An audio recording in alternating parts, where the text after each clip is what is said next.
क्या आप जानते हैं, एक बार नारद मुनि ने भगवान श्री विष्णु को श्राप दिया था। तो इस घटना की शुरुआत होती है एक पर्वत से, जहाँ नारद मुनि तप कर रहे होते हैं।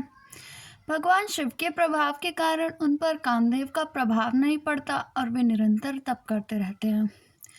फिर जब उनकी समाधि टूटती है तो वे इस घटना के बारे में शिव जी को बताते हैं।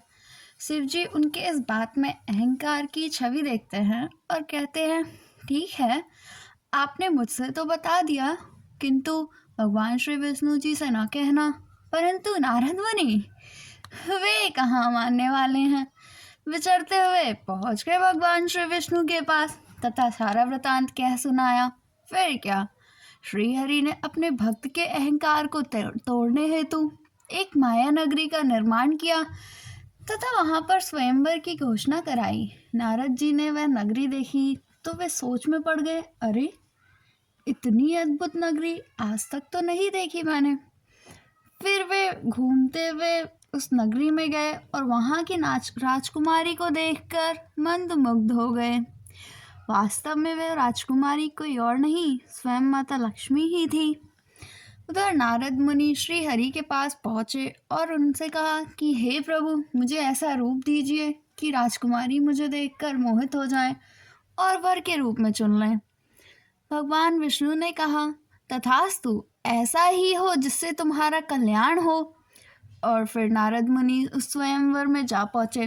वही स्वयंवर में नारद मुनि के पास भगवान शिव जी के दो गढ़ बैठे हुए थे। वे नारद मुनि की प्रशंसा पे प्रशंसा किए जा रहे थे और नारद मुनि मन ही मन प्रसन्न हो रहे थे। उन्होंने इंतजार किया कि अब मेरी बारी है, ये अब राजकुमारी मुझे देखेंगी और वरमाला पहनाएंगी, किंतु ऐसा नहीं हुआ। राजकुमारी ने भगवान विष्णु रूपी एक राजकुमार को वरमाला पहनाई और नारद जी रुष्ट हुए। किंतु जब वे उनके गढ़ की तरफ देखते हैं, शिव जी के गढ़ उनसे कहते हैं कि जाओ, जाकर के पहले अपना प्रतिबिंब दर्पण में देखो। नारद जी जाते हैं और वे जब दर्पण की ओर देखते हैं तब उन्हें बहुत ही क्रोध आता है, क्योंकि भगवान विष्णु ने उनके मुख को वानर रूपी कर दिया था।